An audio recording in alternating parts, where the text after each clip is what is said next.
Hello everyone, welcome to the Q-Man channel. If you enjoy our content, please make sure to subscribe to the channel and hit the like button. Today, we are going to discuss the 2015 movie Terminator Genisys. In 2029, the long-standing war against the machines reaches its climax as John Connor leads the resistance to a final victory. Just as the end seems near, John discovers that Skynet has deployed a time machine to send a T-800 back to 1984 to eliminate his mother, Sarah Connor. To counter this, John sends his loyal Lieutenant Kyle Reese back to protect her. However, as Reese enters the portal, he witnesses John being attacked by an unknown entity. This moment of displacement creates a new timeline, shifting the narrative into a chaotic realm of rebooted history. When Reese arrives in 1984, he finds a vastly different world than the one he expected. Sarah Connor is not a helpless victim, but a hardened warrior, raised from childhood by a reprogrammed T-800 affectionately called Pops. Emilia Clarke, stepping into the iconic role originally defined by Linda Hamilton, brings a gritty, tactical brilliance to Sarah. Her performance is anchored by the presence of Arnold Schwarzenegger, whose return to the franchise adds a layer of weary, protective melancholy that highlights his unique cinematic legacy. Schwarzenegger, having spent decades embodying the duality of the machine, brings a subtle, deadpan humor to Pops, whose aging synthetic skin and failing hardware reflect the actor's own evolution in the public eye. The trio is soon forced to confront a new, terrifying iteration of the Terminator, a T-3000, which turns out to be a corrupted John Connor. Jai Courtney, portraying Kyle Reese with a raw, physical intensity, captures the disorientation of a soldier fighting for a future that no longer exists. The film plays with the audience's nostalgia by revisiting the famous Los Angeles streets of the original 1984 film, but it quickly pivots into a high-octane scramble through time.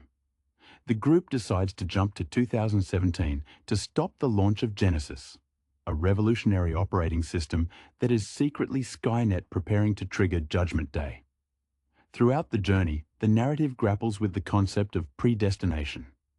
The chemistry between Clarke and Schwarzenegger feels strangely paternal, softening the cold metallic edges of the series. While the film embraces the spectacle of modern digital effects, it relies heavily on the legacy of the original 1984 vision. The conflict moves from the streets of Los Angeles to the high-tech corridors of Cyberdyne Systems, where the characters battle to prevent the inevitable. In the end, the sacrifice of Pops, who is upgraded by liquid metal, allows Sarah and Kyle to escape the destruction of Genisys. The story concludes on a note of precarious hope, suggesting that even when the past is rewritten, the fight for humanity remains an eternal struggle against the logic of machines. The intensity of the narrative deepens when one considers the emotional burden carried by Kyle Reese. Jai Courtney portrays a man whose entire existence was defined by stories of Sarah Connor, a legendary figure from a distant past. Seeing her not as the terrified waitress of history books, but as a battle-hardened survivalist leaves Reese fundamentally unmoored. There is a palpable sense of grief in his arc. He is a soldier who has lost his war, forced to navigate a timeline where his mission is no longer about rescuing a damsel, but keeping pace with an unstoppable force of nature.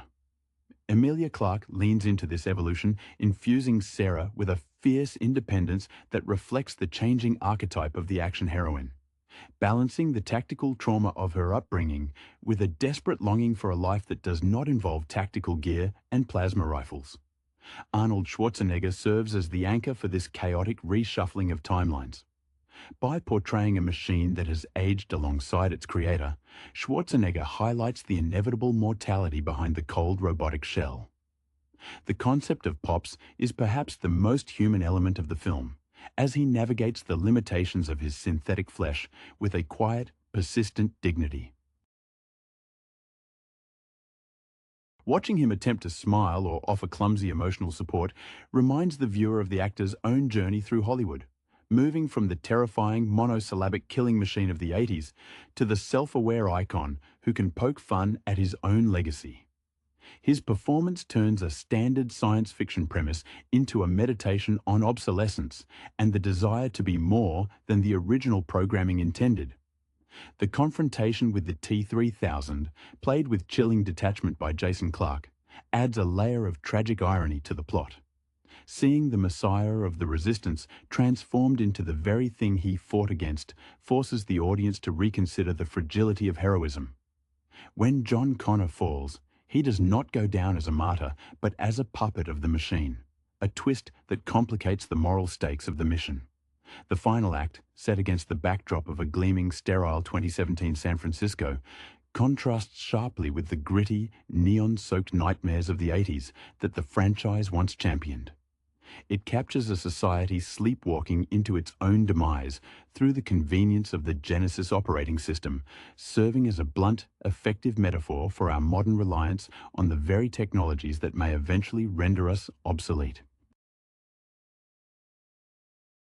The film ultimately lands not just as a spectacle of explosions and metal, but as a somber reflection on the fact that no matter how much we rewrite our history, the instinct to protect those we love remains the only force worth fighting for.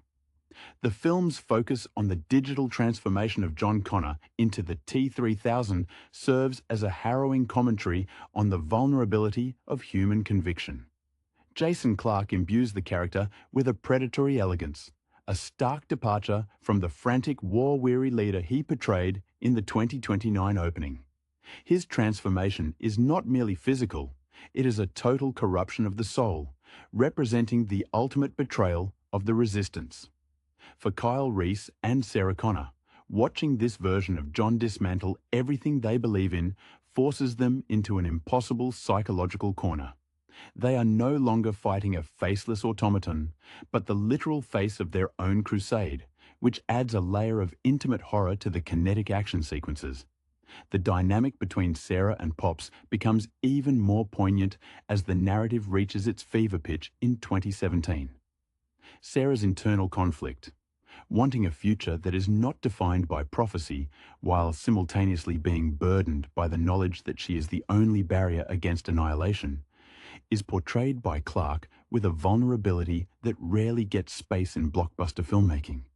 She is a woman haunted by ghosts before they have even died. Meanwhile, Pops undergoes a metamorphosis of his own, ultimately sacrificing his physical form to evolve into a more capable, liquid metal, reinforced protector. This transition is symbolic of the franchise itself. The classic rigid framework of the 80s T-800 must integrate with the fluid, unpredictable nature of modern storytelling to survive. Schwarzenegger's commitment to this role carries an undeniable weight, mirroring the way he has had to adapt his own public persona to remain relevant in a changing cultural landscape. When he stands amidst the ruins of the Genisys facility, he is no longer just a protector of Sarah. He is a sentinel of an era that is slowly fading away. The film masterfully exploits this sense of nostalgia, treating the actor's physical aging as a narrative plot point rather than something to be hidden behind CGI. By the time the dust settles and the facility lies in ruin, the viewer is left with a profound sense of melancholy. The victory is not a return to a peaceful normalcy, but a temporary stay of execution. It highlights a central, sobering truth of the series. Humanity is constantly rushing toward a technological cliff, and while heroes like Sarah and Kyle can delay the fall, they are perpetually locked in a cycle of repairing a future that is fundamentally broken by design. The final image of the group standing together suggests that family, in all its strange, artificial and blood-bonded forms, remains the only meaningful defiance against a cold and calculated destiny. The emotional gravity of the film is perhaps best felt in the quiet moments that punctuate the relentless pursuit. Between the high-speed chases and the metallic clatter of combat, there is a recurring theme of isolation. Kyle Reese is a man out of time, literally and figuratively, grieving for a version of history that vanished the moment he jumped through the portal. His interactions with Sarah go beyond simple survival. They are an attempt to build a sanctuary in a world that is already crumbling. Jai Courtney manages to ground this desperation with a sense of wonder, making the audience feel the disorientation of a soldier who expected to die in a trench, but instead finds himself fighting for the right to simply exist in a world of smart devices and social media. Sarah Connor, as interpreted by Emilia Clarke, carries the weight of a woman who never had the chance to be a daughter. Her relationship with Pops is a masterclass in unconventional parenting. Where other action films might rely on snappy one-liners, here the humor is rooted in the tragic gap between machine logic and human affection. Pops, trying to master the social cues of human interaction, failing repeatedly, yet never ceasing the effort, mirrors the dedication of a parent teaching a child to navigate life. This dynamic adds a layer of warmth to the steel, suggesting that the most powerful weapon against Skynet is not a plasma rifle, but the messy, illogical, and deeply human capacity to love something that was designed only to kill. The visual transition from the dark, industrial aesthetics of 1984 to the sleek, oppressive brightness of 2017 San Francisco serves as a warning about the complacency of the digital age. The film argues that Judgment Day is not necessarily born from a mushroom cloud, but from a society that is too eager to surrender its autonomy to an unseen, benevolent-looking algorithm. When the T-3000 infiltrates the core of Cyberdyne, he represents the ultimate nightmare of modern dependency. The very tools we build to simplify our lives are the same ones that can be turned against our fundamental humanity. In the final reckoning, the film moves beyond its role as a summer blockbuster to become a reflection on what it means to be alive. As Pops undergoes his final upgrade, ascending to a form that bridges the gap between the rigid, mechanical past and the fluid, evolving future, he becomes a poignant metaphor for endurance. He is a relic that refuses to be obsolete. The ending, while suggesting a brief respite, leaves the characters and the audience with the understanding that their existence is a protest against a cold, binary universe. They stand as a testament to the fact that while technology can be programmed, the human spirit, with all its flaws and unpredictable attachments, remains the only thing that can truly disrupt the march of a machine-led destiny. The struggle continues, not because it is destined to, but because they choose to protect each other in the face of an inevitable and encroaching void.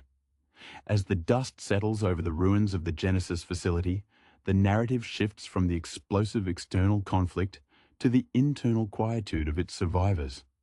Sarah and Kyle are left standing in the wreckage of a future they were meant to prevent, staring into a horizon that feels distinctly different from the one dictated by the original timeline. There is an unspoken acknowledgement that their victory is a fragile construction, a momentary detour on a road that still leads toward an uncertain horizon. This finality is not presented as a celebration, but as a somber transition for two people who have been forged in the crucible of constant combat. They have successfully stripped away the deterministic shackles of Skynet, yet they remain tethered to the trauma of their experiences, forced to reckon with what life looks like when the immediate threat of total annihilation is momentarily paused. The absence of Pops is felt with a profound, lingering silence. His final upgrade was a triumph of adaptation, but his departure leaves a void that underscores the theme of necessary sacrifice. For Sarah, this loss is particularly heavy. She has effectively lost the only constant father figure she ever knew, a machine whose rigid logic and slowly evolving sense of protective empathy had become her foundation. This transition forces Sarah to step into a new role, one no longer defined by the looming shadow of an apocalyptic prophecy or the directives of her guardian. She must now navigate a reality where her agency is her own, a terrifyingly vast prospect for a woman who has spent her entire life preparing for a single, definitive war. Kyle Reese, too, finds himself in a position of forced evolution. Having served as a soldier in a war that fundamentally changed its parameters, He is finally allowed to cease being a weapon of the resistance and start being a human being.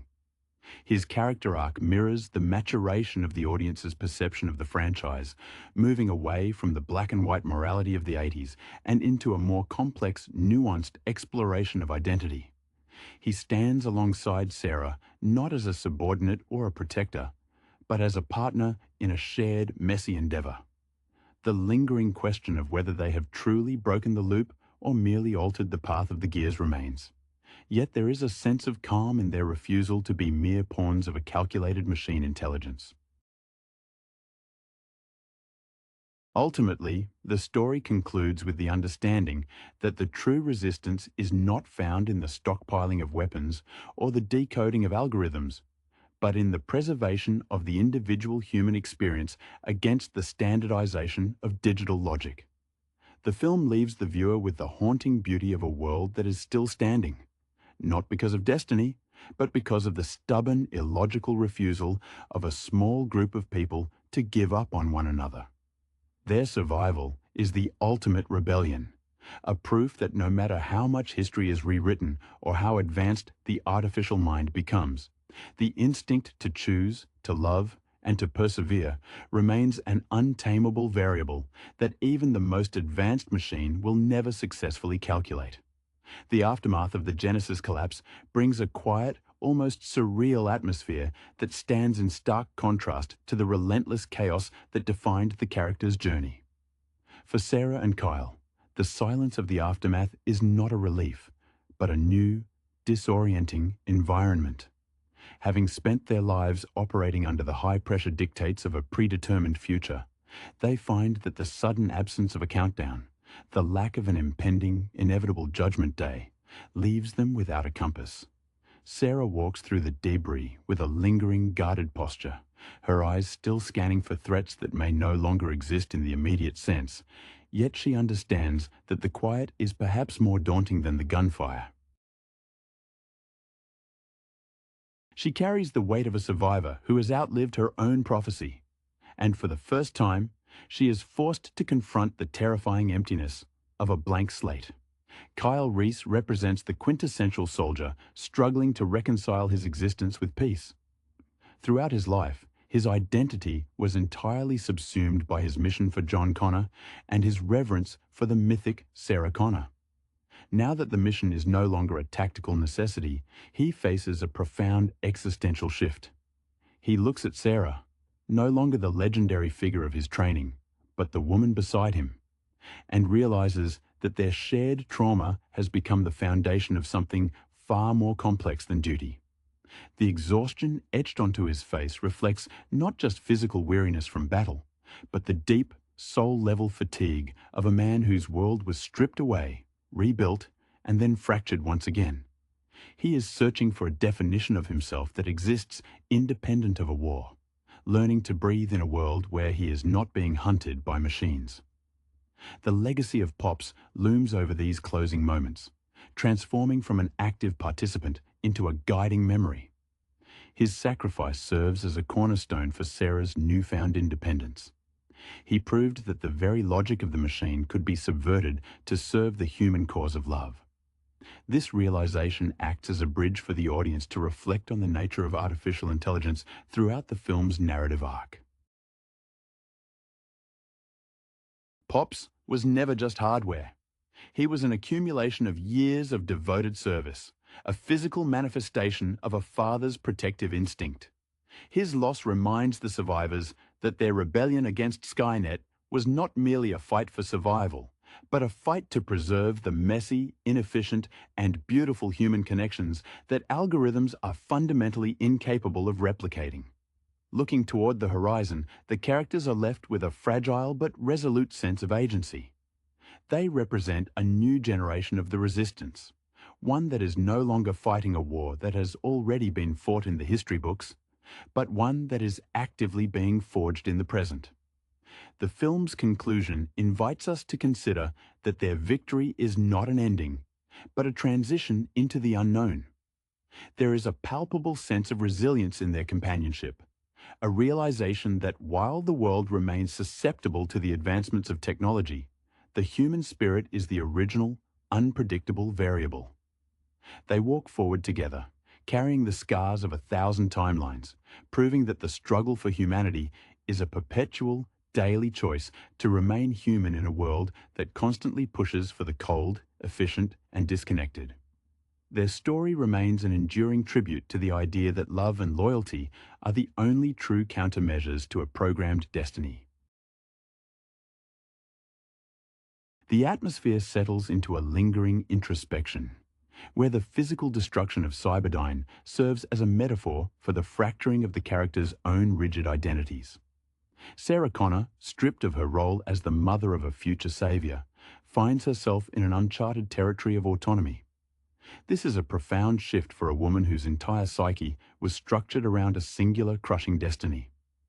Emilia Clarke captures this transition with a subtle, inward-looking grace. She portrays a woman whose armor is beginning to feel heavy, as she realizes that the absence of a set path is both a liberation and an existential weight. She is no longer the guardian of a prophecy, but simply a person responsible for her own life. A realization that carries more terror than any T-800 ever could. Kyle Reese stands as the embodiment of the displacement that occurs when a soldier survives the very war he was meant to die in. His journey toward peace is marked by the shedding of his tactical mindset. He begins to view the world through a lens not of target acquisition, but of observation. In these final, quiet moments, the audience sees the softening of his gaze. The exhaustion in Jai Courtney's performance reflects the transition from a man who lived only for the resistance to a man who must now learn how to live for himself.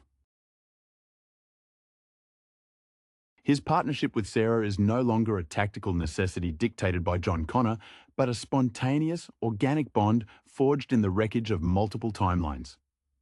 It is a testament to the idea that love, in this chaotic narrative, is the only force capable of grounding a soul lost in the drift of quantum instability. The memory of Pops continues to echo as the silent guiding hand of their survival. By choosing to evolve and ultimately sacrifice his existence, he demonstrated that the most sophisticated program could be overridden by the simplest, most profound human emotion, the desire to protect. This thematic resonance deepens the film's critique of technology. It suggests that even when we build machines to mirror our own intellect, we can only truly imbue them with value when we teach them to prioritize the welfare of others over the cold efficiency of data. Pops was the bridge between two worlds, and his absence leaves Sarah and Kyle as the custodians of his legacy, a living proof that the human spirit can infect even the coldest steel with a sense of purpose. As they move away from the ruins, there is a clear understanding that the future is no longer a fixed line, but a vast, terrifying, and beautiful ocean of possibility. They are no longer fighting to preserve a history they already knew, but are instead pioneering a history they are creating in real time. This shift captures the essence of the franchise's evolution, acknowledging that while machines represent the pursuit of a perfect, error-free existence, it is our flaws, our attachments, and our unpredictable choices that make us human. The final image of their silhouettes against the rising light of a new day is not just an ending to an action film, but a meditation on the audacity of hope. They carry the scars of their journey as reminders of what they have endured, walking forward into a world that is not governed by the cold, calculating logic of Skynet, but by the messy, persistent, and entirely human endeavor of choosing one another against the odds.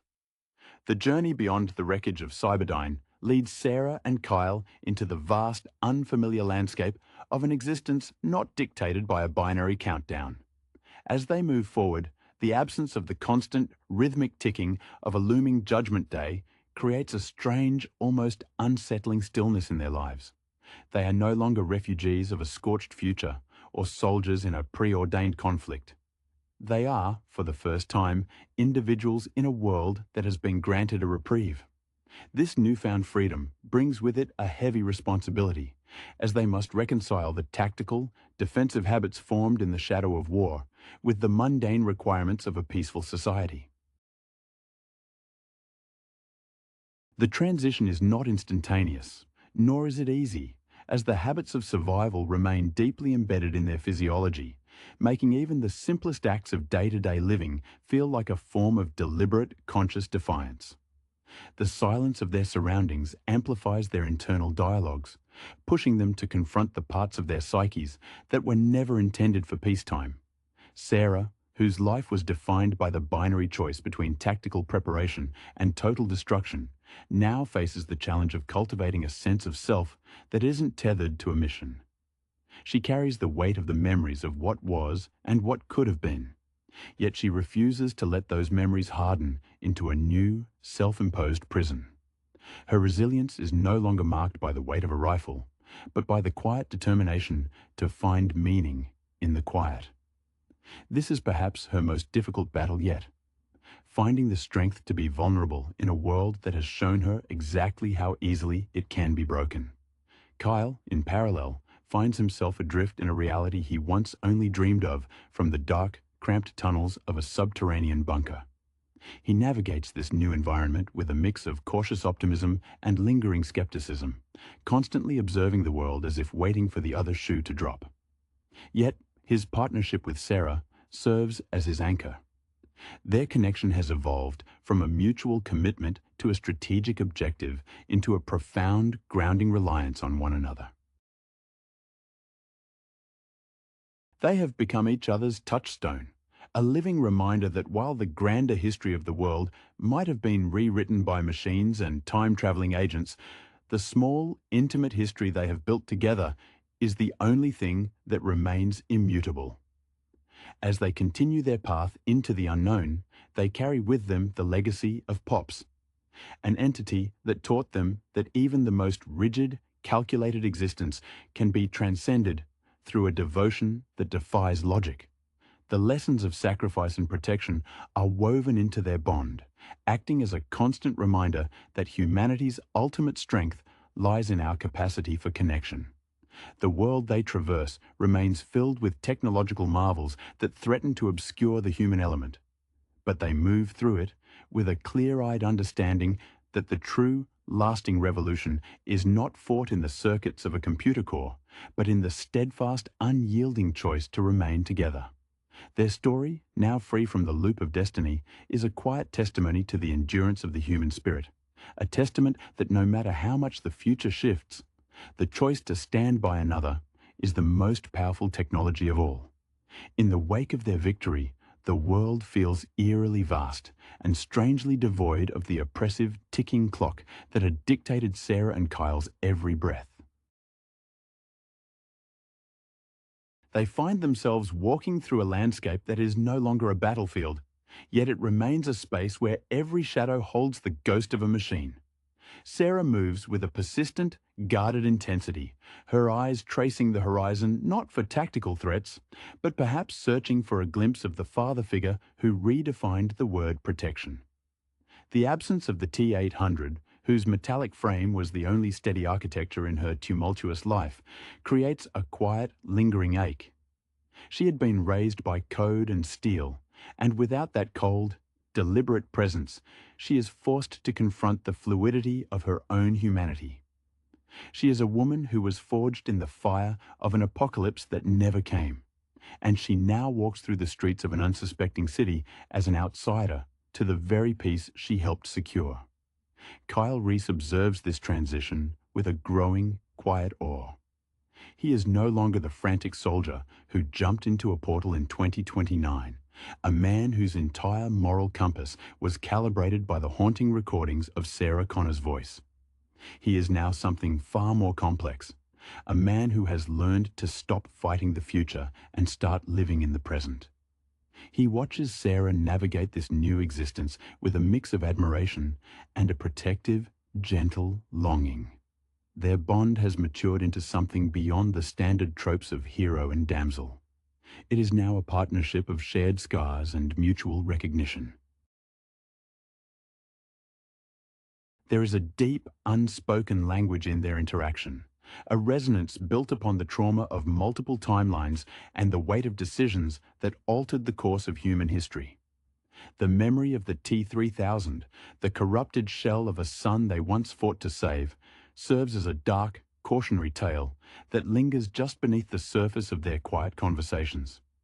It reminds them that even the most noble of causes can be subverted, and that the integrity of the human spirit is always subject to the corrosive influence of power and cold, calculated logic. This realization keeps them from succumbing to the complacency of their current reality.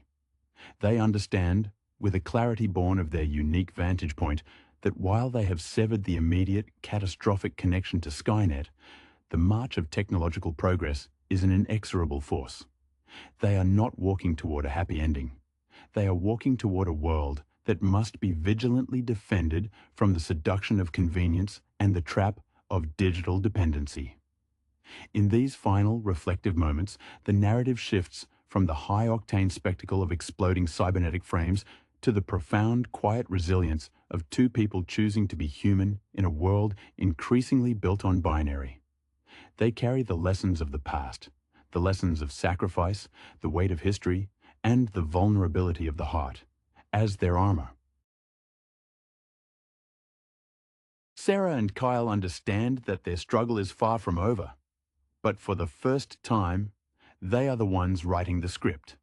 They move forward not as pawns of destiny or puppets of a temporal loop, but as architects of a fragile, precious reality.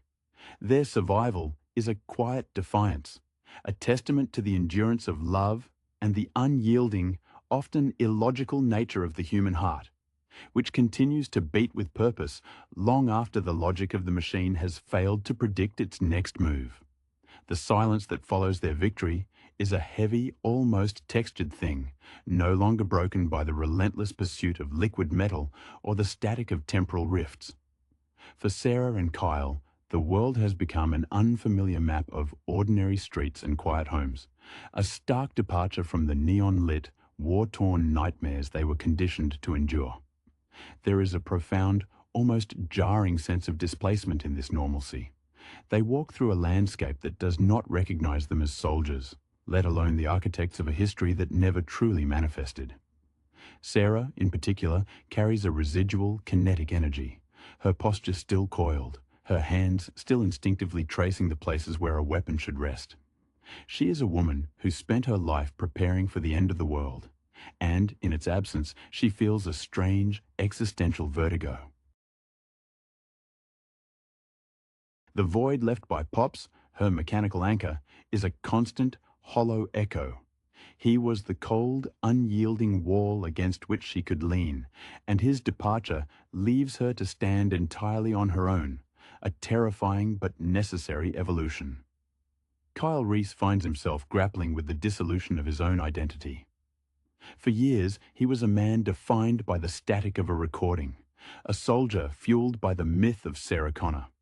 To have that myth become a breathing, flawed, and profoundly resilient human partner is a transformation that leaves him periodically breathless.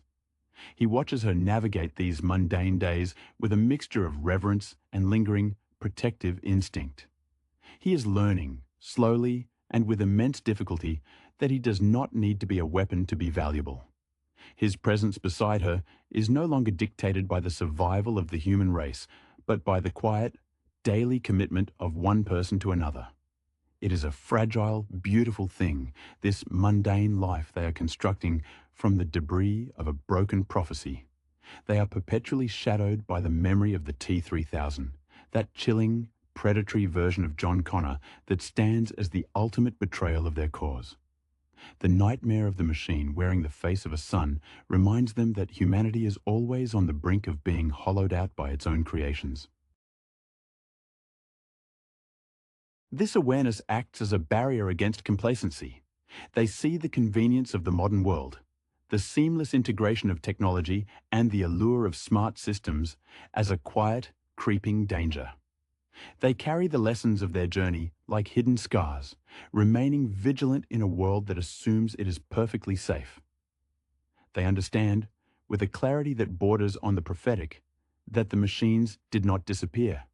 They simply changed their shape, shifting from skeletal soldiers into the invisible algorithms that now weave through the fabric of society. In the end, their persistence is their greatest triumph.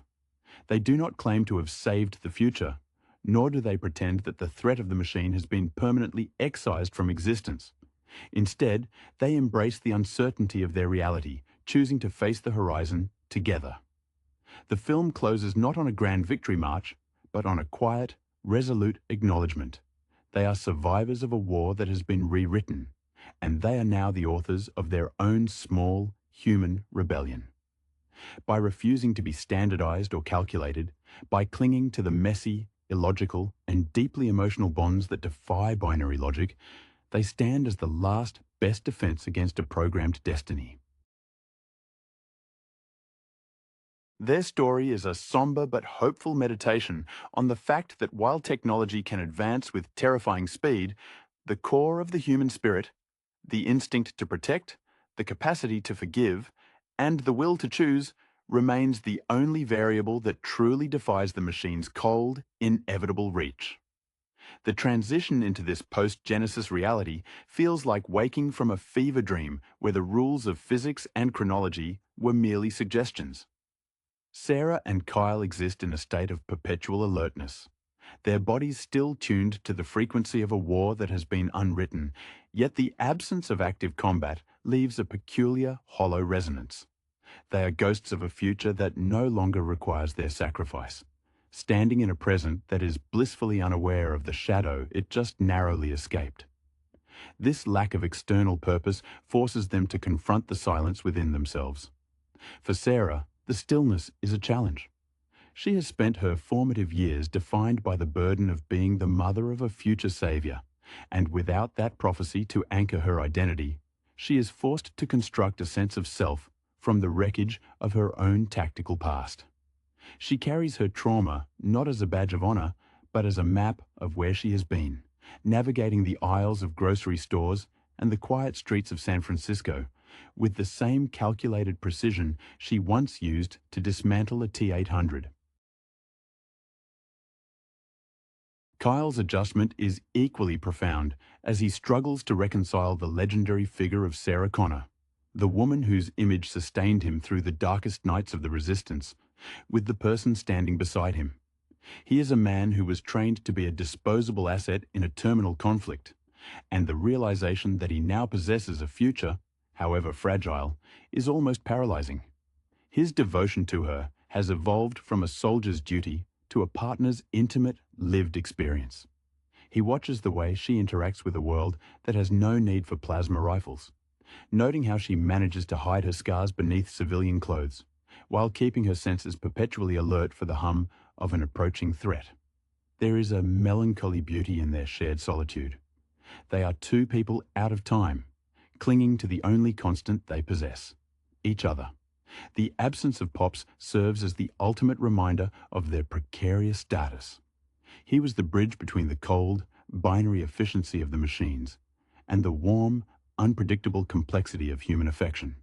His final upgrade into a more fluid, adaptive form was the final lesson he imparted, that survival requires the ability to change, even when the soul of your identity is rooted in rigid, original programming.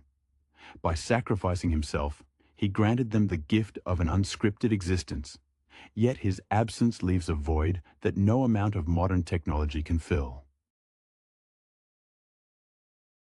He was the architect of their current safety, a sentinel who proved that a machine could learn the value of a life it was programmed to observe. His memory becomes the quiet moral center of their journey, a benchmark for what it means to protect something beyond one's own operational parameters. As they move further away from the ruins of Cyberdyne, the narrative settles into a somber, contemplative pace. The threat of Skynet has been replaced by the broader, more insidious danger of societal complacency. They see the world moving toward the very technologies that birthed their nightmares, seduced by the convenience of connectivity and the allure of a seamless digital future. They are the silent witnesses to an approaching crisis that no one else can perceive, their vigilance serving as a quiet, private protest against the march toward obsolescence. They do not seek to be heroes, nor do they claim to be saviors. They are simply people who have learned that the most profound act of rebellion is to choose, day after day, to remain human. Their lives are no longer governed by the cold, calculating logic of a terminal date, but by the messy, spontaneous, and entirely unpredictable rhythm of their own choosing. They walk into the dawn of an unwritten day, carrying the weight of their pasts and the terrifying potential of their futures. Proof that even when destiny is erased, the struggle to be more than the sum of one's programming is the only fight worth winning. The quietude of their new reality is not a destination, but a state of perpetual vigil. For Sarah, the absence of the mother of the resistance mantle is a hollow space she still struggles to fill. She carries the weight of a woman who was never allowed to mourn her own stolen youth, now forced to reconcile that grief with the strange, unearned peace of 2017.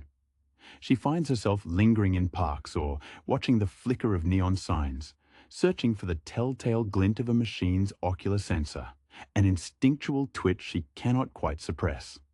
She is a warrior without a front line, an archivist of a history that only she and Kyle remember, and that isolation creates a wall of steel around her heart that even time finds difficult to erode.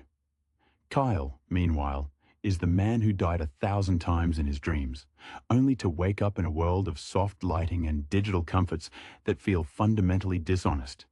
His transition is marked by a profound, soul-weary melancholy. He looks at the modern world, a place of smartphones, connected homes, and social algorithms, and sees the embryonic stages of a cage.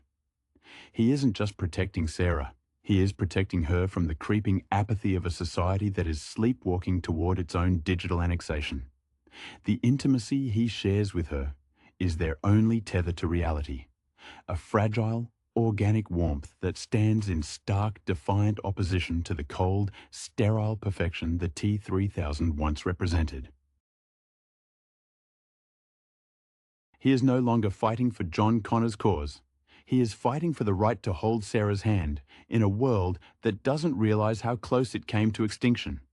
The absence of Pops remains the narrative's deepest, most persistent ache. His sacrifice was the ultimate subversion of his core programming, a machine choosing to cease its own functionality to preserve the human element that gave him meaning. Sarah feels his absence in the quiet moments of the night, a metallic void where there used to be a steady, unblinking protector. She learns to adopt his observational stillness, teaching herself to be the sentinel he once was, though she lacks his terrifying efficiency. In doing so, she begins to understand that Pops wasn't just a guardian. He was a mirror held up to their own humanity, reflecting back the grace that can be found in duty, even when that duty is performed by a synthetic soul. They have become a two-person vanguard, guarding the threshold of a future that is fundamentally, terrifyingly theirs to write. They move through the bustling city of San Francisco like ghosts in the machine, aware that the danger is no longer a localized, time-traveling assassin, but the very infrastructure of the modern age. Every Wi-Fi connection, every autonomous update, and every sleek, seamless device feels like a wire tightening around the throat of human autonomy. Yet they do not succumb to cynicism. Instead, their vigilance is colored by a profound, hard-won hope.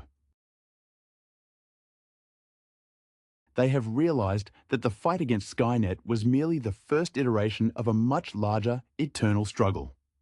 The war to maintain one's own soul against the encroaching standardization of a digital universe. As they stand together, watching the city lights hum with an energy that feels like both a heartbeat and a warning, they embrace the uncertainty. They are the anomalies in the code, the unpredictable variables that Skynet could never account for, choosing to define their lives not by what they are programmed to do, but by the love they have dared to nurture in the cold, binary dark. The atmosphere of their continued existence is one of sustained, low-level resonance, a hum of awareness that never truly leaves them.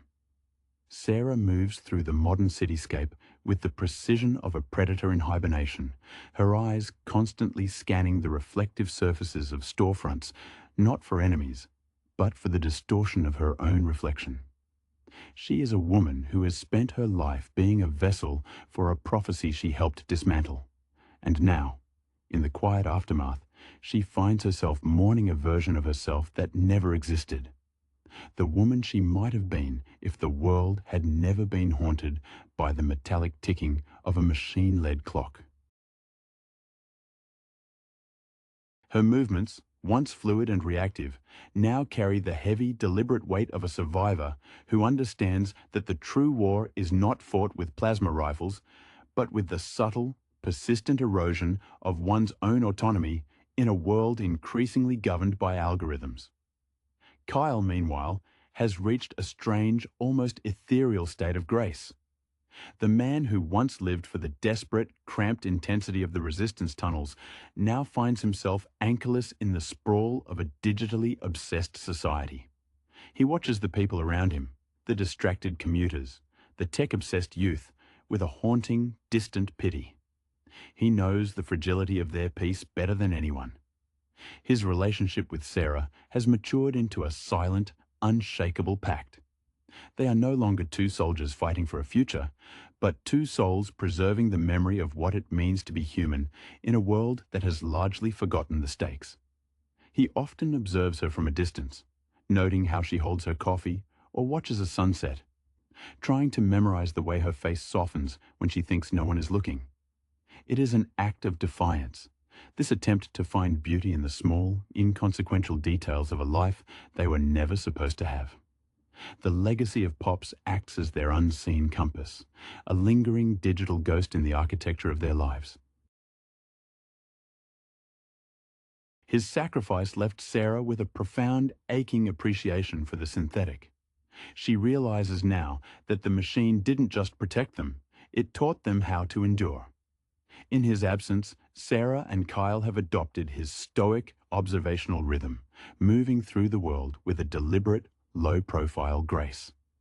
They understand that their survival is an anomaly, a glitch in the grand design of an encroaching digital destiny. They are the guardians of a humanity that has been rendered invisible by the convenience of modern connectivity, and their presence is a quiet, steady protest against the cold, binary uniformity that Skynet once sought to impose. Looking toward the horizon, they see a world that is not necessarily hostile, but dangerously indifferent.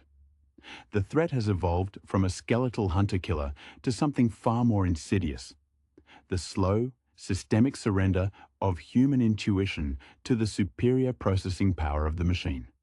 They know they cannot destroy this new ambient Skynet, but they can refuse to participate in its optimization. They walk forward together, their hands brushing in the crowded streets, anchoring one another in the reality of their own flawed, irrational, and deeply vital existence. Their struggle is no longer measured in body counts or tactical missions, but in the preservation of their own uncalculated choices. They are the unpredictable variables in an otherwise sterile universe, continuing to stand against the void simply because they have chosen, in the face of all probability, to remain together. Their story has become a testament to the fact that the machine can calculate, it can adapt, and it can conquer, but it will never understand the desperate, beautiful necessity of a human hand reached out in the dark. Terminator Genisys represents a fascinating, albeit contentious, attempt to revitalize a franchise that had long been struggling to recapture the existential dread of its origins. By aggressively dismantling the established timeline of James Cameron original masterworks, the film functions less as a traditional sequel and more as a high-budget remix of familiar motifs. Alan Taylor, stepping into the director chair with a background in prestige television like Game of Thrones, brings a frantic, kinetic energy to the project. Yet the film often feels like it is fighting its own structural ambitions. The casting choices anchor the narrative in a strange dialogue between the past and the present. Arnold Schwarzenegger's return is the gravitational pull of the entire production. His career arc, moving from an Austrian bodybuilder to the biggest action star on the planet, and eventually the governor of California, mirrors the evolution of the T-800 itself. In Genisys, he portrays a character that has literally aged, embracing the grey hair and the wear and tear of time, which adds a layer of pathos that the script rarely manages to fully explore. This performance serves as a meta-commentary on Schwarzenegger's own longevity in Hollywood, grounding the spectacle in a genuine sense of nostalgia that is both poignant and slightly melancholic.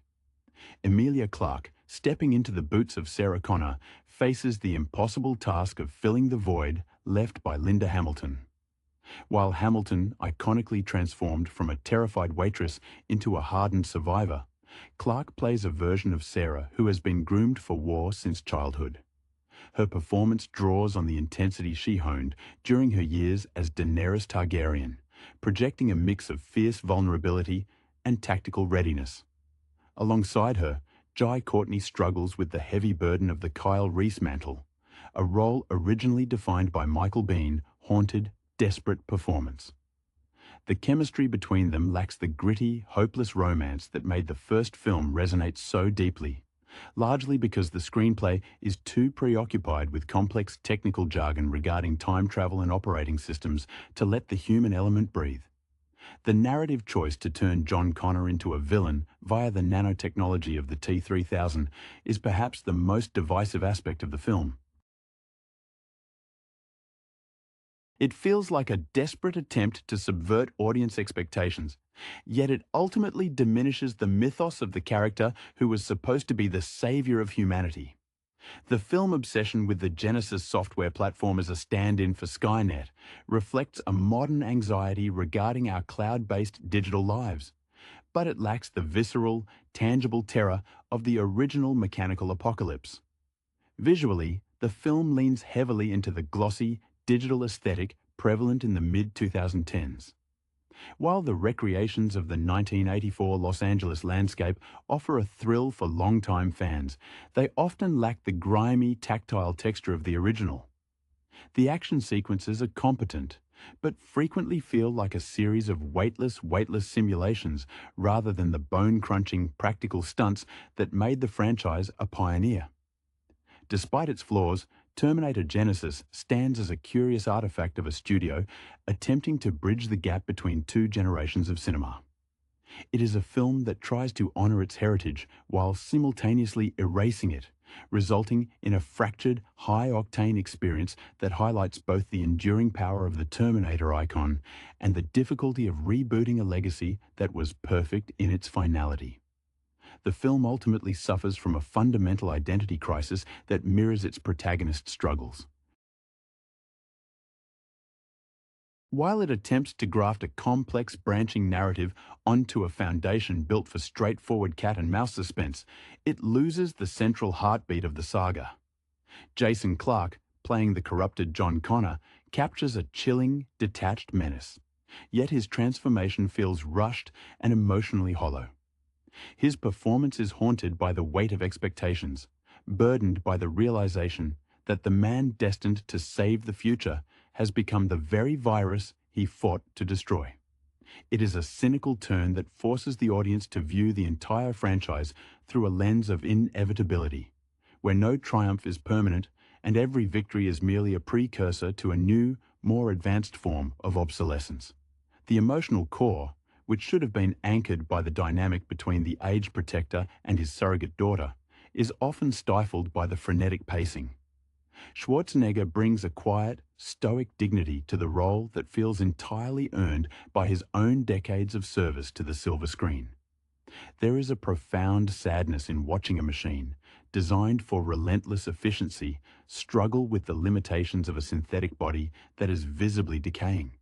He portrays this obsolescence with a subtle tenderness, conveying more through a longing gaze than the dialogue ever permits.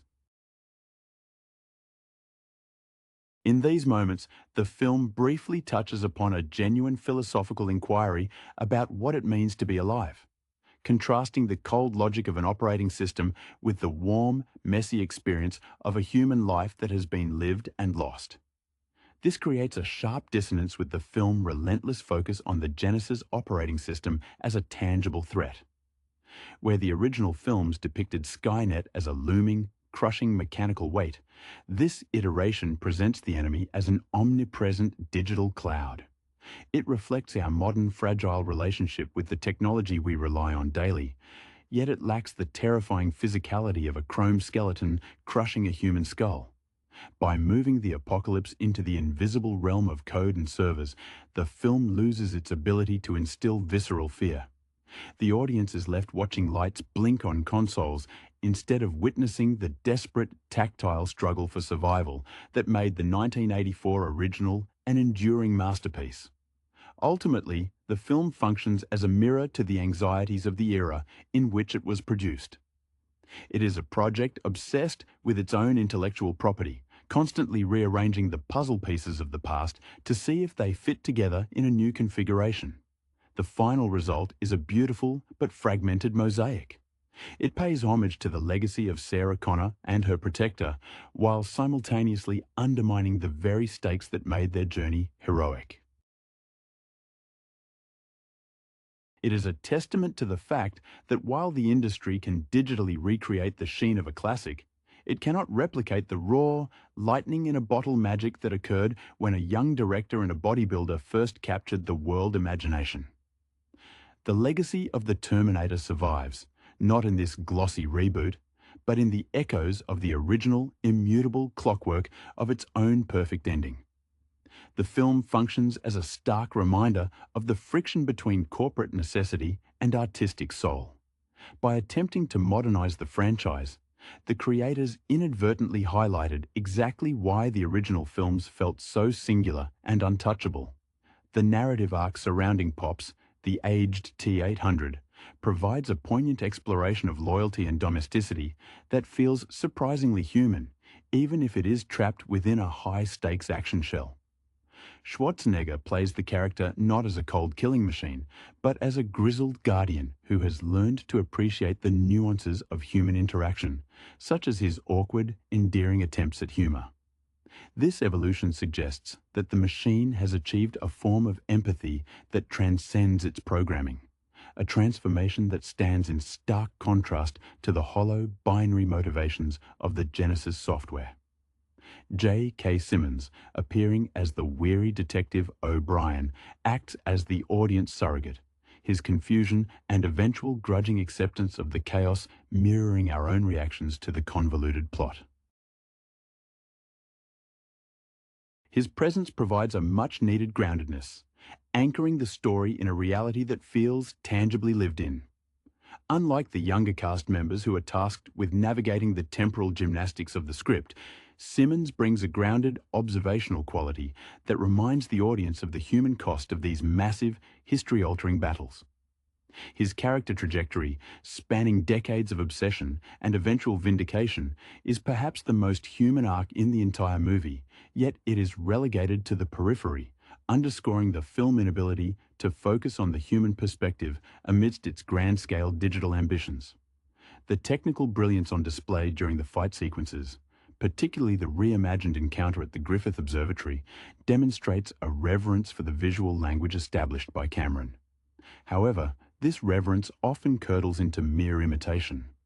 When the film mirrors the iconic imagery of the T-800 bursting through doors or the relentless pursuit of the T-1000, it feels like an echo of a ghost rather than a visceral recreation of the past. The danger lacks the intimate, claustrophobic stakes of the 1984 film, where the isolation of Sarah Connor made every footstep of the machine feel like the herald of the end of the world. In Genisys, the characters are protected by the safety net of their own franchise status, making the threats feel abstract and distant. This disconnect between the digital spectacle and the emotional weight of the protagonists leaves the film feeling strangely inert. We are watching a high-fidelity simulation of a myth rather than the living, breathing, and frequently terrifying experience of a myth unfolding in real time. It is a cautionary tale about the pitfalls of franchise expansion, where the desire to extend a legacy often results in diluting the very elements that made that legacy worth preserving. The film invites us to reflect on the beauty of closure and the tragedy of characters who are forced to repeat their traumas in an endless loop of reboots and reinterpretations. In the end, the most enduring aspect of this production is not its contribution to the Terminator lore, but its inadvertent demonstration of why some stories are best left to their own perfect, concluded timelines, safe from the machinery of modern cinematic reinvention. The persistent loop of trauma inherent to the Terminator narrative serves as a grim metaphor for the modern Hollywood trend of perpetual reinvention. By trapping characters like Sarah Connor in a cycle of preparation and preemptive strikes, the film ironically traps itself in a state of arrested development. We observe a protagonist who has been robbed of the chance to be a person, forced instead to exist as a tactical instrument forged in the fires of a hypothetical extinction event. This relentless focus on the impending apocalypse strips the world of its potential for growth or transformation, suggesting that even in the face of supposed victory, the only path forward is to return to the beginning and rehash the same battles. It is a cynical loop that mirrors the exhausting pace of contemporary blockbuster production, where the goal is rarely to conclude a narrative, but rather to ensure its survival through endless iterations. Even the quieter, character-driven beats that attempt to break this cycle of destruction often feel like they are operating under the weight of their own mandate. The relationship between Pops and Sarah is arguably the most compelling element of the film precisely because it dares to deviate from the cold, functional logic of the franchise. It presents a domesticity forged in steel and circuit boards, offering a glimpse of what a machine might become when it is allowed to exist beyond its intended shelf life. However, this exploration of surrogate fatherhood is constantly sidelined by the need for explosive set pieces and complex temporal exposition. The film is fundamentally insecure about its ability to maintain audience interest through character work alone, leading to a frantic pacing that prevents the viewer from ever truly settling into the emotional stakes of the story. The visual reliance on digital spectacle further detaches the audience from the reality of the danger. By abandoning the tactile, dirty environments of the industrial 80s for the sterile, high-sheen environments of a future that feels more like a video game interface, the film loses the grounding of physical consequence. When a machine is damaged in the original films, the sparks, hydraulic fluid, and exposed mechanics served as a constant reminder of the horrific melding of biology and technology. In Genisys, the violence is cleaner, faster, and ultimately more disposable. It lacks the visceral punch of an antagonist that feels like a tangible, unstoppable force of nature, replacing it with an enemy that operates on the abstract level of software updates and digital infiltration.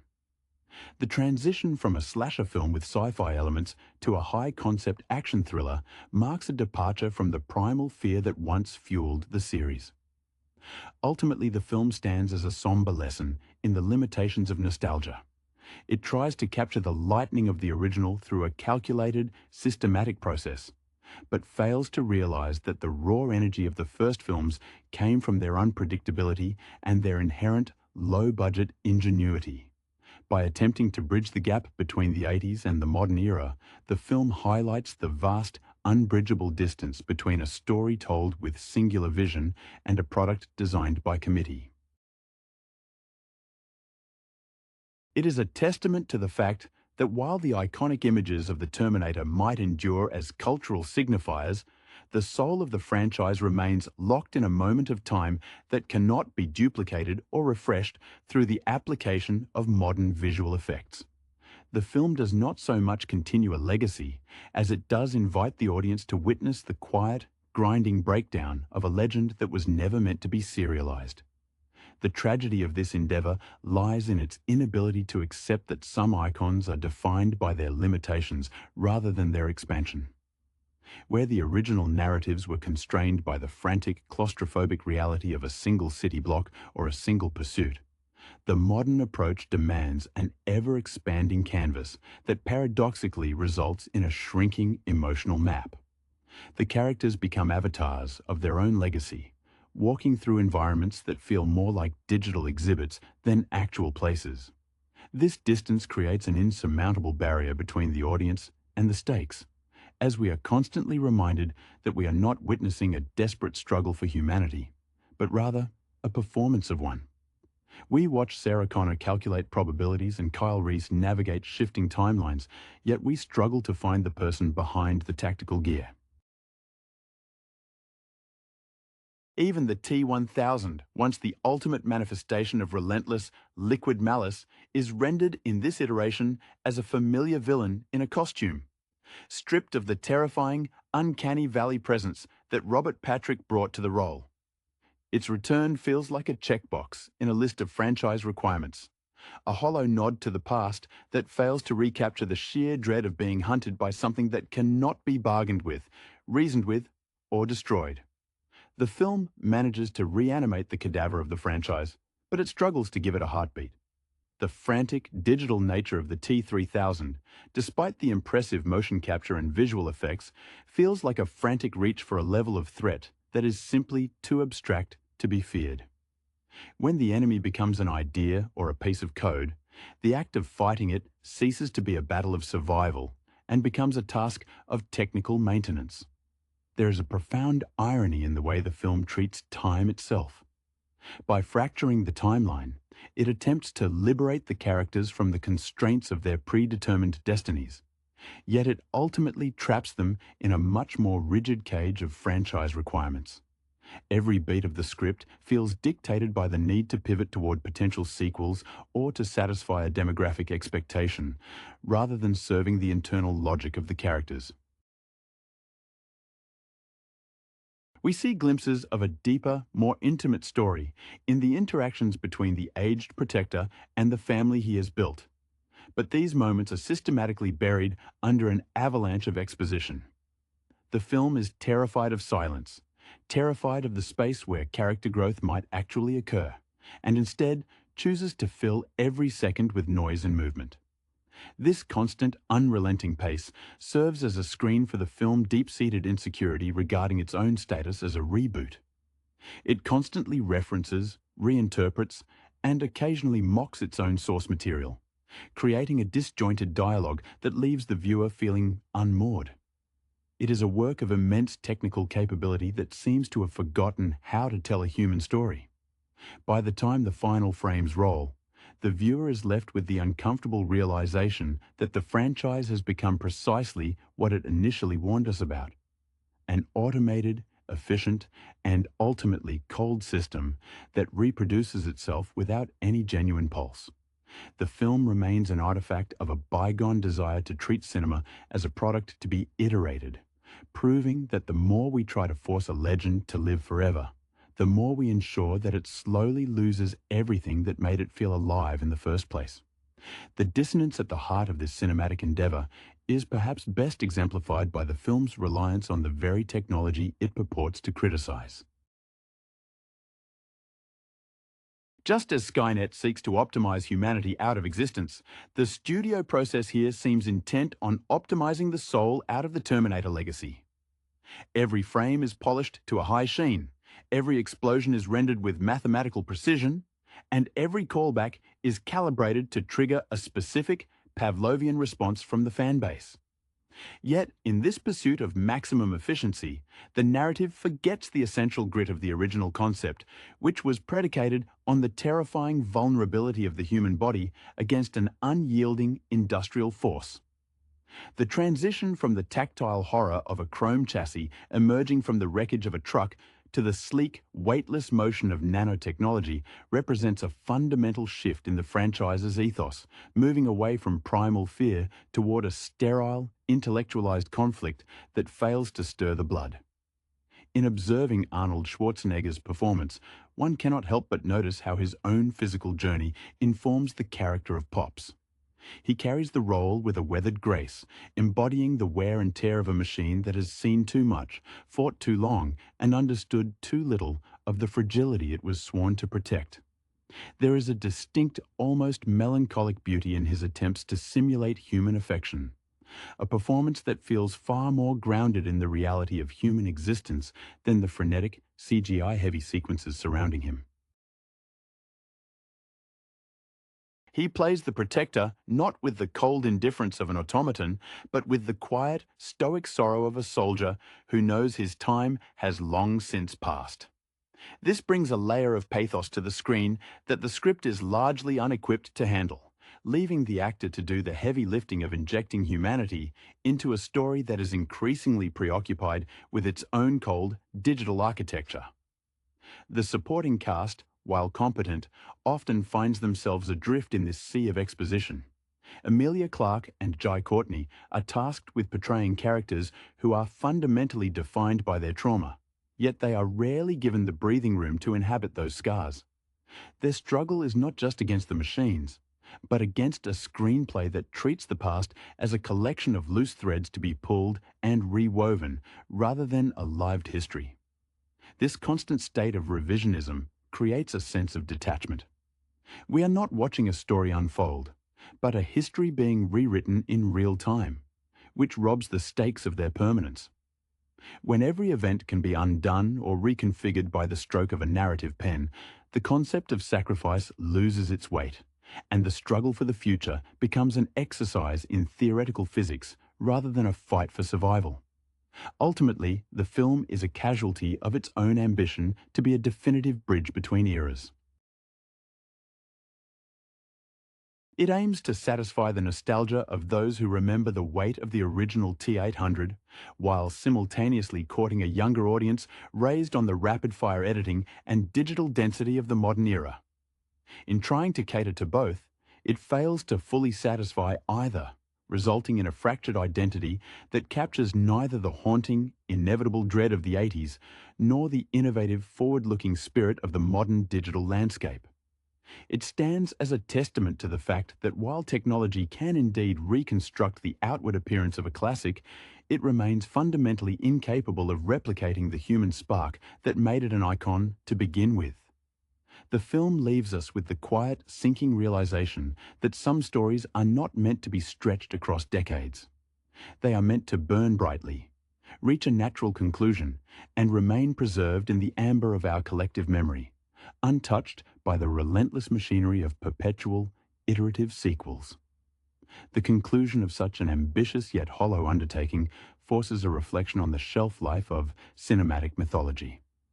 The franchise, once a singular claustrophobic nightmare about the inevitability of our own obsolescence, has transformed into a self-devouring entity that consumes its own history to sustain its existence. By refusing to let the timeline settle into its rightful, immutable grave, the studio has effectively neutralized the very stakes that made Sarah Connor an icon of resistance.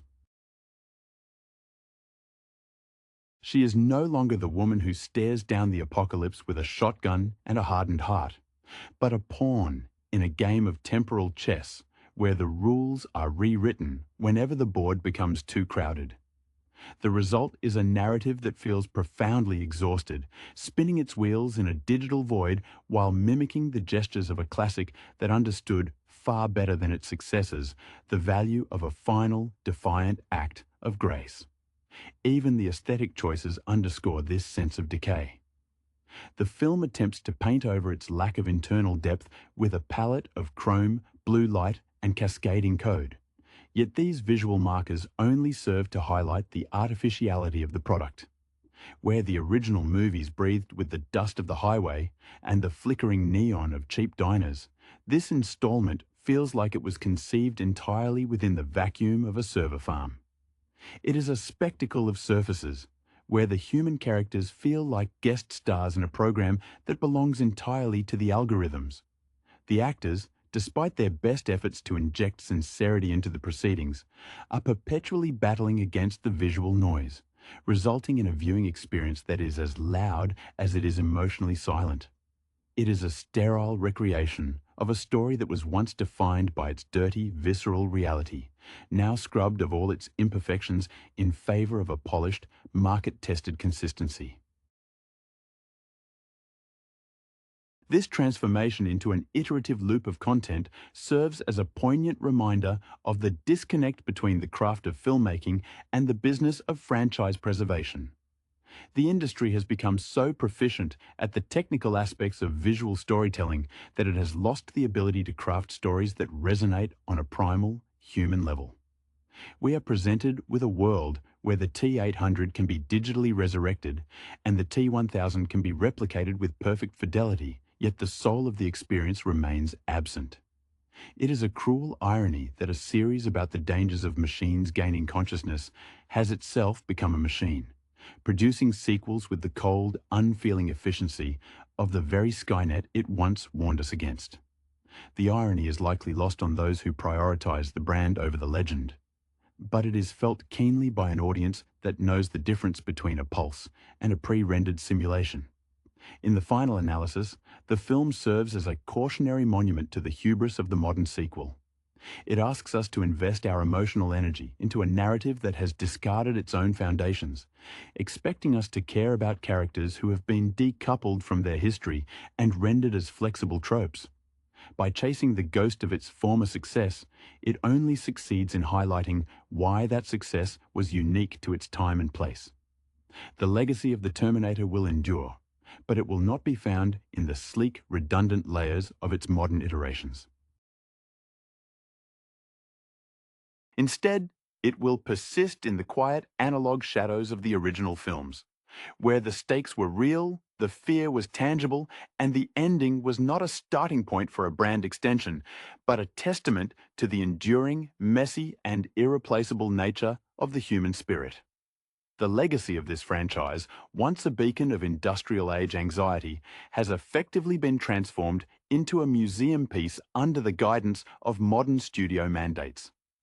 The film's desperate attempt to graft a multi-generational, timeline-shifting epic onto the lean, efficient frame of the original creates a profound sense of temporal vertigo. We are witnessing the dilution of a singular nightmare into a generalized, manageable product. Where the first two films functioned as self-contained tragedies, Genisys operates as a sprawling, convoluted map of its own intellectual property. The characters are no longer driven by the primal, gut-level necessity of survival. They are driven by the complex, often impenetrable logic of a plot that demands their constant relocation through time. The result is a narrative that feels less like a journey and more like a series of interconnected waiting rooms where the protagonists are merely filling time until the next scheduled collision. Deep beneath the polished chrome and digital sheen of the film lies an almost palpable mourning for the era of practical filmmaking. One can almost feel the absence of physical resistance in the action sequences, where the lack of weight and texture strips the choreography of its stakes. When the T800 and the T1000 clash, it should be an earth-shaking event of metal on metal. But in this iteration, it feels like the digital physics are merely dancing to a pre-programmed script. This lack of resistance translates to the human experience of the characters. Their wounds rarely linger, their fatigue is rarely felt, and their sense of desperation is often interrupted by a quick-fire sequence of computer-generated spectacle. The film is fundamentally allergic to the quiet, uncomfortable moments that define human endurance, choosing instead to sustain an adrenaline rush that eventually numbs the senses rather than heightening them. The performance of Arnold Schwarzenegger acts as the only true anchor in this fluid, shifting reality. His portrayal of the aging T800 is a brilliant piece of meta-narrative, reflecting the weariness of a star who has inhabited this icon for decades. There is a profound, almost tragic depth to his character's struggle to comprehend the nuance of human emotion, represented by his forced mechanical attempts to smile or offer comfort. It is here that the film briefly touches upon a genuine, poignant reality. The idea that, in a world dominated by code and cold calculation, the most human thing a machine can do is grow old and loyal. However, this thread of humanity is constantly frayed by the surrounding narrative, which insists on prioritizing the grand, world-ending stakes of the Genisys software over the modest, domestic warmth of a protector and his ward. Ultimately, the film stands as a stark testament to the difference between a legacy and a commodity. A legacy is something built on the foundation of a finished, resonant story, while a commodity is designed to be infinitely extensible, stripping away the rough edges and the singular visions to reach a broader, more palatable audience.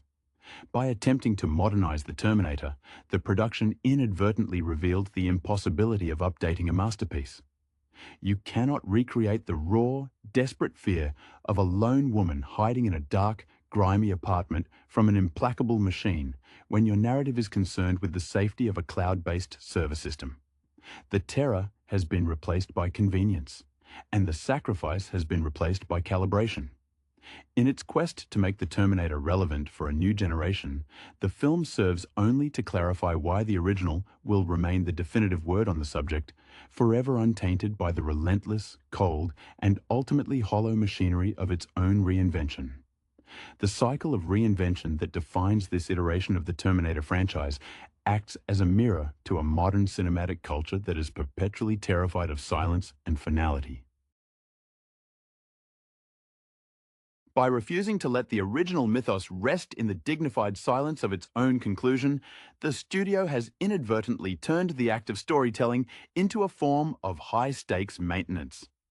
The film functions as an endless sequence of callbacks, where the iconography of the past is not treated as a foundation to be built upon, but as an inventory of parts to be recycled and rearranged in hopes of manufacturing a new, shiny hit. This creates a deeply melancholic atmosphere as the audience is forced to watch beloved characters wander through a landscape that feels increasingly like a theme park exhibit, devoid of the grit and the authentic, physical terror that once defined their struggles. In the center of this storm, Arnold Schwarzenegger's performance stands as the final, crumbling vestige of a bygone era.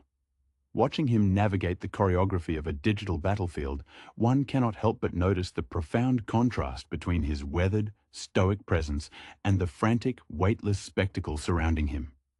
He plays the protector with a genuine, lived-in gravity, a quiet acknowledgement that his time, much like the analog world he represents, has passed. There is a palpable sadness in his portrayal, a sense of duty that persists even when the purpose of that duty has been obscured by the film's increasingly convoluted temporal mechanics. He is the only element of the production that feels tethered to a human reality, yet he is constantly undermined by a screenplay that treats his existence as a variable to be balanced against the cold, abstract threat of the Genisys operating system. The supporting cast, while caught in the crossfire of this tonal dissonance, occasionally glimpses the ghost of a better story. Emilia Clarke's portrayal of Sarah Connor, while distant from the raw, feral survivalist established by Linda Hamilton, offers a version of the character that is hardened by a life of perpetual war. Yet her performance is stifled by a script that views her trauma as a plot device rather than a defining feature of her humanity. She and Jai Courtney are required to navigate a maze of temporal gymnastics that leaves little room for the kind of intimate, claustrophobic chemistry that made the original films pulse with life. Their interactions are frequently punctuated by expository jargon, turning their relationship into a function of the narrative rather than a source of emotional friction or growth. Ultimately, the film stands as a poignant reminder that while we can simulate the surface of a classic, we cannot manufacture the soul that resides within its imperfections. The obsession with high-definition spectacle and complex multi-layered timelines serves only to obscure the fundamental primal fear that once made this story so resonant. By shifting the threat from the mechanical, bone-crushing presence of a chrome skeleton to the invisible, omnipresent reach of software, the series loses its capacity to terrify on an instinctual level. The nightmare has been digitized, sanitized, and exported to the cloud, leaving us to contemplate not the fragility of our bones, but the fragility of our digital connections. It is a cautionary tale about the limits of legacy, proving that some stories, like the memories they evoke, are best left preserved in the stillness of their own perfect, completed histories, safe from the grinding, relentless gears of modern, iterative entertainment. The persistent drive to resurrect the Terminator through the lens of modern digital aesthetics reveals an inherent misunderstanding of the original, primal dread. By shifting the apocalypse from the visceral, tactile horror of a mechanical uprising to the sterile, invisible threat of a digital operating system, the franchise abandons the very elements that made its audience feel vulnerable in the physical world. Where the original films depicted a nightmare of steel and bone, of hydraulic fluid leaking onto asphalt, and the relentless, rhythmic thud of a metal chassis, this iteration offers a world of flickering pixels and weightless, amorphous transformations. It is a transition from an intimate, slasher-inspired survival story to a sprawling, high-concept exercise in corporate branding, where the stakes are measured in servers and cloud connectivity rather than human heartbeats. This evolution is perhaps most evident in the character of Pops, whose arc serves as a quiet, albeit stifled counterpoint to the film's relentless momentum. His journey toward a form of synthetic domesticity offers a fleeting glimpse of what it might mean for an immortal machine to experience the erosion of time. There is a profound, subtle sadness in his performance, captured through the stillness of his gaze and the deliberate, slow gait he adopts, contrasting sharply with the frantic, kinetic energy of the younger characters who are constantly sprinting toward the next plot point. He acts as a bridge between the analog reality of the 80s and the digital abstraction of the future, embodying a sense of duty that feels increasingly out of place in a world where history is rewritten as easily as a line of code. The supporting cast, however, struggles to find their footing in this shifting, unstable landscape. Emilia Clarke and Jai Courtney are required to carry the emotional burden of the narrative, yet they are perpetually pushed into the background by the film's preoccupation with its own temporal complexity. Their struggle is not merely against the machines of Skynet, but against a script that prioritizes the mechanics of time travel over the development of human connection. The chemistry that once grounded the franchise in a desperate, fleeting romance is absent here, replaced by a sense of tactical necessity that feels cold and transactional. They are playing roles in a simulation, moving through a series of pre-programmed encounters that prioritize spectacle over the raw, messy reality of human fear and affection. Ultimately, the film functions as a stark, cautionary monument to the limitations of modern sequel culture. It attempts to honor its heritage while simultaneously erasing the very stakes that made that heritage worth preserving. By turning the narrative into an iterative loop of reboots and reinterpretations, the story loses its potential for growth, trapped instead in a state of permanent, high-octane maintenance. It is a beautiful, highly polished piece of artifice that manages to replicate the outer casing of a classic without ever capturing the spark that made it come to life. The lesson, though one that the industry seems hesitant to learn, is that some stories are not meant to be stretched across generations. They are designed to be finite, to exist as a singular, perfect nightmare that does not require an upgrade, a patch, or a revision, but simply the space to remain in the memory as they were. The finality of the original Terminator vision acts as a silent, invisible anchor that the Genisys production constantly circles, but can never actually touch. There is a deep, structural melancholy in watching these familiar archetypes struggle within a framework that has been surgically altered to resemble a modern blockbuster. The film acts as a high-definition echo chamber, bouncing the ghosts of 1984 and 1991 off of the sterile, neon-lit surfaces of a 21st century digital apocalypse. Because the narrative is so preoccupied with correcting the past, it loses the ability to define a future. The characters become prisoners of their own law, forever reciting lines of dialogue that serve more as signposts for the audience than as genuine expressions of internal conflict or growth. This sense of displacement is most profoundly felt in the portrayal of Sarah Connor, who in this iteration is a figure defined not by her transformation from fragility to strength, but by her existence as a perpetually primed weapon. Emilia Clarke brings a commendable, sharp-edged determination to the role. Yet she is robbed of the slow, painful metamorphosis that made Linda Hamilton's performance so devastatingly human. Where Sarah was once a terrified waitress discovering the terrifying reality of her own destiny, here she is, a tactical operative who has been waiting for the war her entire life. This shift effectively removes the human cost of the struggle, transforming a story of resilience into a story of logistics. The fear of the machine is replaced by the management of a temporal itinerary, rendering the once visceral threat of the T-800 into a predictable obstacle within a game-like structure. The film's visual language, characterized by a relentless, glossy polish, further strips the narrative of its ability to resonate on a primal level. The original Terminator was a film of shadows, of sweat, and of the terrifying, heavy sound of metal against concrete. In contrast, Genisys operates in a realm of weightless, digital simulations where impact is registered by flashing lights rather than by the bone-crushing physics of practical effects. This lack of tactile reality makes the struggle for survival feel abstract. We are watching a simulation of a fight rather than the fight itself.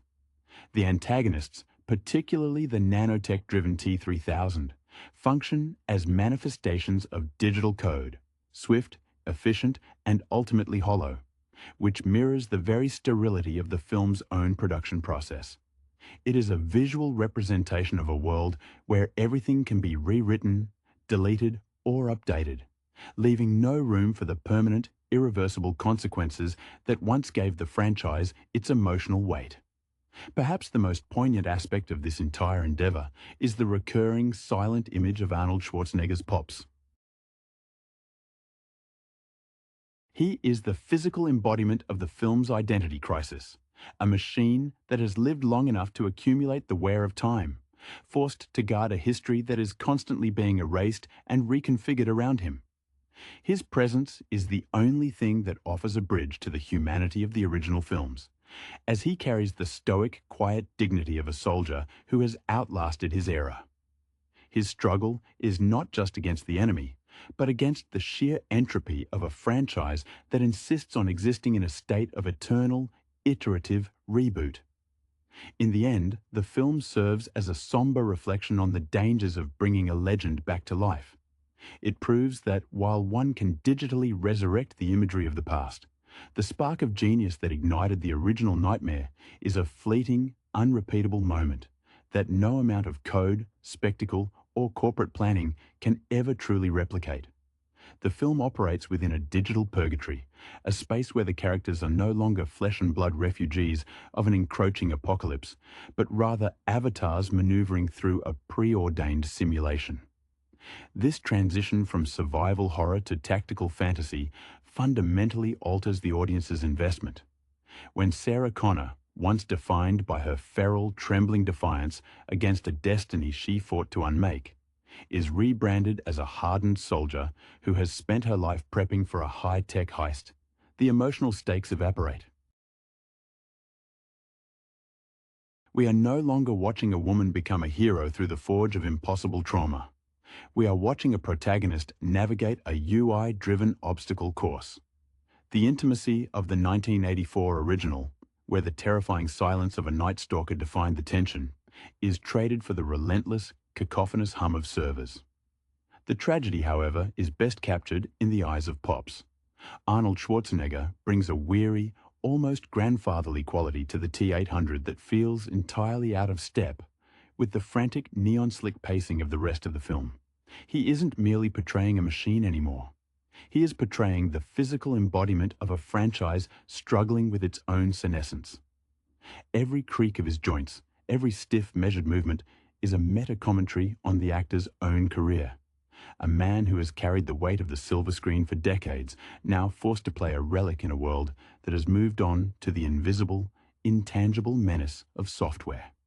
His attempts at humour, once charmingly stiff, now carry a heavy melancholic edge, as if he is reciting lines from a life he once understood, but can no longer quite grasp in this new, sanitised reality. This dissonance between the human actor and the digital environment creates a jarring, uncanny valley effect that extends to the film's core philosophy. The Genisys system, depicted as an omnipresent ethereal cloud, represents the modern anxiety of being watched, tracked, and replaced by the very technology we invite into our homes. Yet, the film lacks the courage to fully explore this terrifying intimacy. It remains trapped in the aesthetics of the past, dressing its modern themes in the outdated armor of the 1980s. By recycling the iconic scenes, the alleyway arrival, the police station slaughter, it inadvertently reminds the viewer of the raw, lightning-in-a-bottle vitality that has been lost. These recreations are technically precise, yet spiritually barren. They are like a perfectly mapped photograph of a painting that has lost its color. Ultimately, the film stands as a somber monument to the hubris of the corporate reboot. It reveals that once a narrative is stripped of its limitations, once the characters are given the power to rewrite time, escape death, and optimize their own existence, they cease to be characters at all. They become lines of code, subject to the whims of a boardroom's roadmap. The audience is left to watch a high-fidelity echo of a legend, a glossy mosaic that captures the silhouette of the original masterpiece but fails to contain its soul. It is a cautionary tale for the industry. Some stories are not meant to be serialized, patched, or updated. They are meant to be cherished for their flaws, their grit, and their finality, standing forever as a testament to a time when cinema was not a product to be optimized, but a desperate, singular scream against the dark. Hello everyone, welcome to the Q-Man channel. If you enjoy our content, please make sure to subscribe to the channel and hit the like button. Today, we are going to discuss the 2015 movie Terminator Genisys. In 2029, the long-standing war against the machines reaches its climax as John Connor leads the resistance to a final victory. Just as the end seems near, John discovers that Skynet has deployed a time machine to send a T-800 back to 1984 to eliminate his mother, Sarah Connor. To counter this, John sends his loyal Lieutenant Kyle Reese back to protect her. However, as Reese enters the portal, he witnesses John being attacked by an unknown entity. This moment of displacement creates a new timeline, shifting the narrative into a chaotic realm of rebooted history. When Reese arrives in 1984, he finds a vastly different world than the one he expected. Sarah Connor is not a helpless victim, but a hardened warrior, raised from childhood by a reprogrammed T-800 affectionately called Pops. Emilia Clarke, stepping into the iconic role originally defined by Linda Hamilton, brings a gritty, tactical brilliance to Sarah.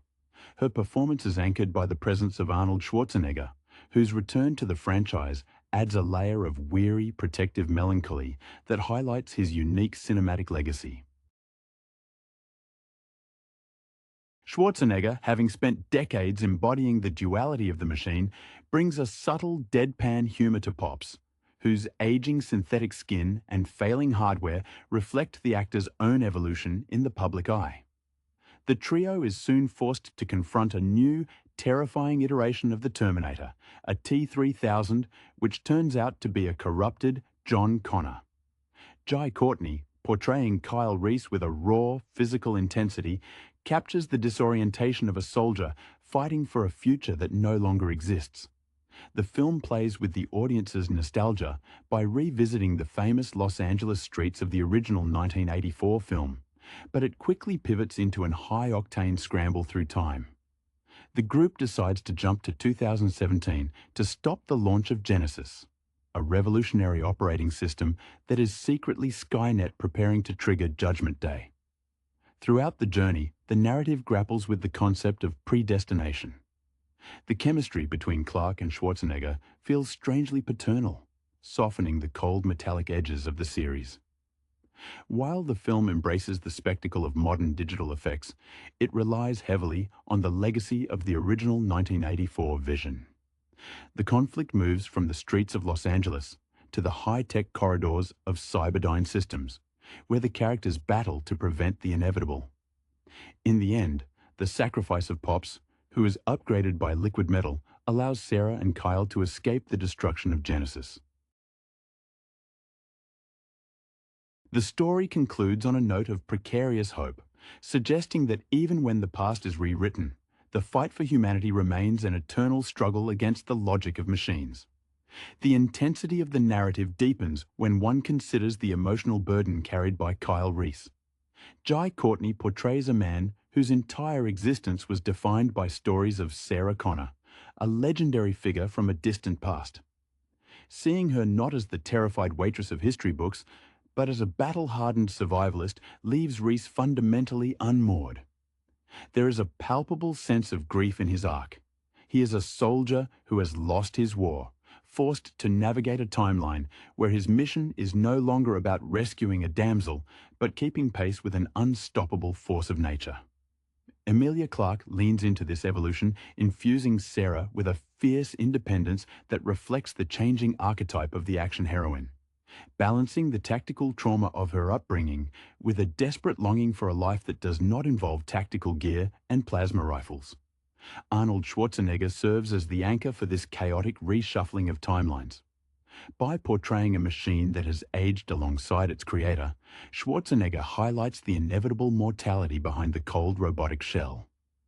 The concept of Pops is perhaps the most human element of the film, as he navigates the limitations of his synthetic flesh with a quiet, persistent dignity. Watching him attempt to smile or offer clumsy emotional support reminds the viewer of the actor's own journey through Hollywood, moving from the terrifying monosyllabic killing machine of the 80s to the self-aware icon who can poke fun at his own legacy.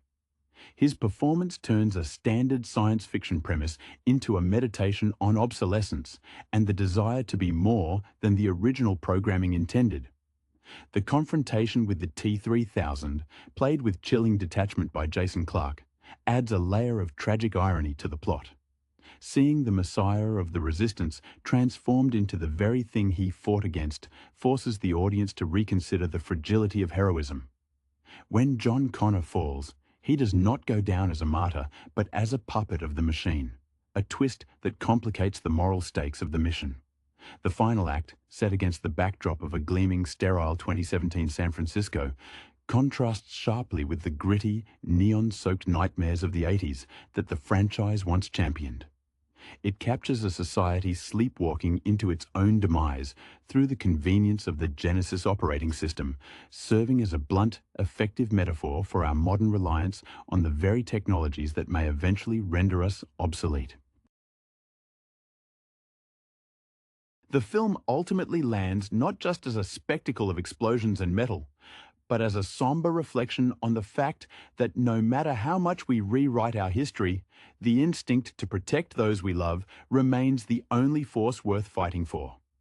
The film's focus on the digital transformation of John Connor into the T-3000 serves as a harrowing commentary on the vulnerability of human conviction. Jason Clarke imbues the character with a predatory elegance, a stark departure from the frantic, war-weary leader he portrayed in the 2029 opening.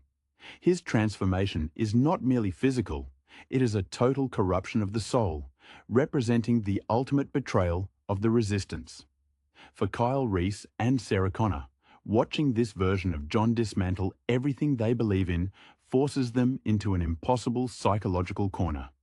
They are no longer fighting a faceless automaton, but the literal face of their own crusade, which adds a layer of intimate horror to the kinetic action sequences. The dynamic between Sarah and Pops becomes even more poignant as the narrative reaches its fever pitch in 2017. Sarah's internal conflict, wanting a future that is not defined by prophecy, while simultaneously being burdened by the knowledge that she is the only barrier against annihilation, is portrayed by Clarke with a vulnerability that rarely gets space in blockbuster filmmaking. She is a woman haunted by ghosts before they have even died, Meanwhile, Pops undergoes a metamorphosis of his own, ultimately sacrificing his physical form to evolve into a more capable, liquid metal, reinforced protector. This transition is symbolic of the franchise itself. The classic rigid framework of the 80s T-800 must integrate with the fluid, unpredictable nature of modern storytelling to survive. Schwarzenegger's commitment to this role carries an undeniable weight, mirroring the way he has had to adapt his own public persona to remain relevant in a changing cultural landscape. When he stands amidst the ruins of the Genisys facility, he is no longer just a protector of Sarah. He is a sentinel of an era that is slowly fading away. The film masterfully exploits this sense of nostalgia, treating the actor's physical aging as a narrative plot point rather than something to be hidden behind CGI. By the time the dust settles and the facility lies in ruin, the viewer is left with a profound sense of melancholy. The victory is not a return to a peaceful normalcy, but a temporary stay of execution. It highlights a central, sobering truth of the series. Humanity is constantly rushing toward a technological cliff, and while heroes like Sarah and Kyle can delay the fall, they are perpetually locked in a cycle of repairing a future that is fundamentally broken by design. The final image of the group standing together suggests that family, in all its strange artificial and blood-bonded forms, remains the only meaningful defiance against a cold and calculated destiny. The emotional gravity of the film is perhaps best felt in the quiet moments that punctuate the relentless pursuit.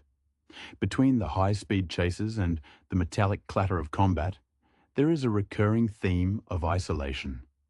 Kyle Reese is a man out of time, literally and figuratively, grieving for a version of history that vanished the moment he jumped through the portal. His interactions with Sarah go beyond simple survival. They are an attempt to build a sanctuary in a world that is already crumbling. Jai Courtney manages to ground this desperation with a sense of wonder, making the audience feel the disorientation of a soldier who expected to die in a trench, but instead finds himself fighting for the right to simply exist in a world of smart devices and social media. Sarah Connor, as interpreted by Emilia Clarke, carries the weight of a woman who never had the chance to be a daughter. Her relationship with Pops is a masterclass in unconventional parenting. Where other action films might rely on snappy one-liners, here the humor is rooted in the tragic gap between machine logic and human affection. Pops trying to master the social cues of human interaction, failing repeatedly, yet never ceasing the effort, mirrors the dedication of a parent teaching a child to navigate life.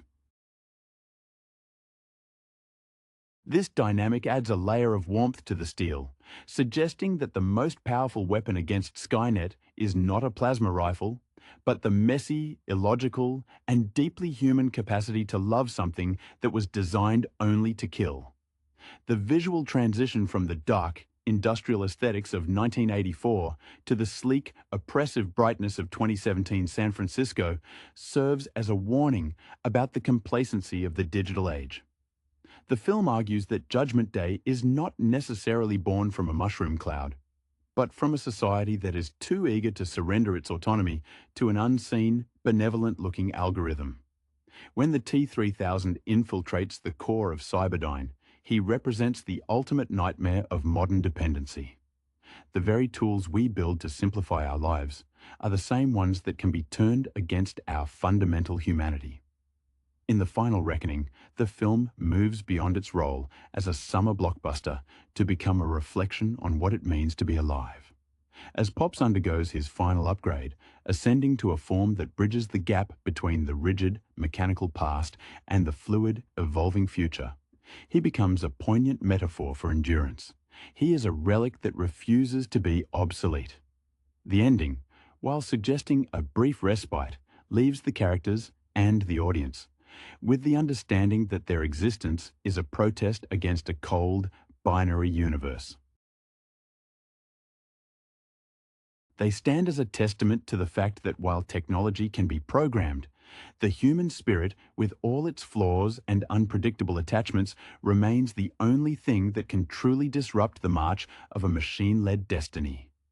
The struggle continues, not because it is destined to, but because they choose to protect each other in the face of an inevitable and encroaching void. As the dust settles over the ruins of the Genisys facility, the narrative shifts from the explosive external conflict to the internal quietude of its survivors. Sarah and Kyle are left standing in the wreckage of a future they were meant to prevent, staring into a horizon that feels distinctly different from the one dictated by the original timeline.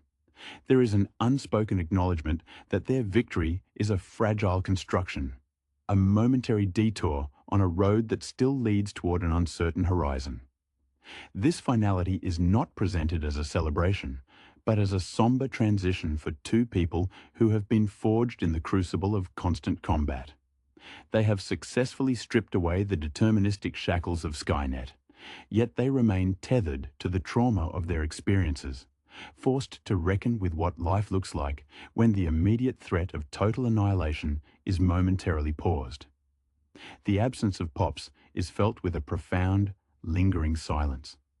His final upgrade was a triumph of adaptation, but his departure leaves a void that underscores the theme of necessary sacrifice.